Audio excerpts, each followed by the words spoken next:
նախ ուզում եմ հաստատել, որ ես մասնակցելու եմ, որովհետև կարծում եմ պիտի որ հայտնի լիներ կամ եթե հայտնի չի եղել, ես ընդունել եմ Ռուսաստանի Դաշնության նախագահի հրավերը մասնակցելու միջոցառումներին։ Երկրորդ մասով ուզում եմ ասել, որ մենք հրապարակային ենք արտահայտել, որ մենք բալանսավորված եւ բալանսավորման արտաքին քաղաքականություն ենք որդեգրել եւ այդ քաղաքականության մեջ չի մտնում ամենևին, որ մենք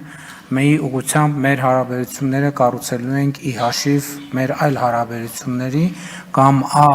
առավել եւս այդ քաղաքականության տրամաբանության մեջ երբեք չի եղել, որ մենք Ռուսաստանի Դաշնություն այցեր չենք ունենալու եւ Ռուսաստանի Դաշնության հետ հարաբերությունները չենք զարգացնելու եւ չենք խորացնելու։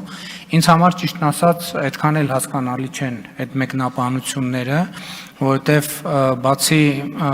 իհարկե միջոցառումը շատ կարեւոր է, նաեւ երկրորդ աշխարհամարտում տարած հաղթանակի համատեքստում, բայց նաեւ այդ հանդիպումներում քննարկվում են հարցեր, այդ թվում երկկողմ օրակարգի հարցեր, տարբեր հարցեր եւ նման առիթները բաց թողելը այնքան էլ ճիշտ չի լինի եւ առավել եւս ես չեմ կարծում, թե այդ քննադատությունները տեղին են կամ եթե քննադատություններ թե դիտարկումներ